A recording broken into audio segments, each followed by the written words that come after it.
ঈদ সামনে রেখে চট্টগ্রামের নৌপথগুলোতে বাড়ছে যাত্রী চলাচল, আর এই সময় নৌ দুর্ঘটনা এড়াতে সচেতনতামূলক প্রচারণা শুরু করেছে কোস্টগার্ড। রোববার চট্টগ্রামের বিভিন্ন ঘাট ও উপকূলীয় নৌ রুটে যাত্রী ও নৌযান চালকদের মধ্যে লিফলেট বিতরণ করা হয়। পাশাপাশি মাইকিং করে অতিরিক্ত যাত্রী বহন না করা, লাইফ জ্যাকেট ব্যবহার এবং নৌযান চলাচলের নিয়ম সম্পর্কে সচেতন করা হয়। এই ধরনের কার্যক্রম নৌ রুটে নিরাপত্তায় সহায়তা করবে বলে আশা যাত্রীদের। সাধুবাদ জানা এবং নিরাপদ অবশ্যই এগুলো থাকা দরকার, না হলে তো এখানে আইন শৃঙ্খলা থাকবে না। কোস্টগার্ড তাহলে ভালো হবে, কারণ সম্মাননা বাড়াবার বেশি নিতে পারবে না। অ্যাক্সিডেন্ট করলে ওরা সাথে সাথে জিনিসটা দেখতে পারতেছে, ওরা টল দিচ্ছে, এটা তো আমার জন্য অনেক নিরাপত্তা। কোস্টগার্ড জানায় ঈদযাত্রায় যাত্রীদের নিরাপত্তা নিশ্চিত করতে নিয়মিত টহল জোরদার করা হয়েছে। সন্দ্বীপ, বাঁশখালী, আনোয়ারা, পতেঙ্গা সহ উপকূলীয় এলাকাগুলোতে বিশেষ নজরদারি রাখা হচ্ছে।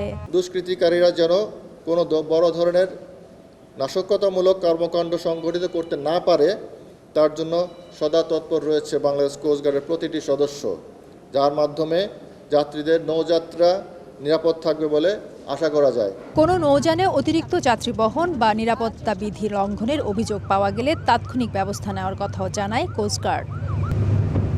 ফেরদৌস লিপি, সময় সংবাদ, চট্টগ্রাম।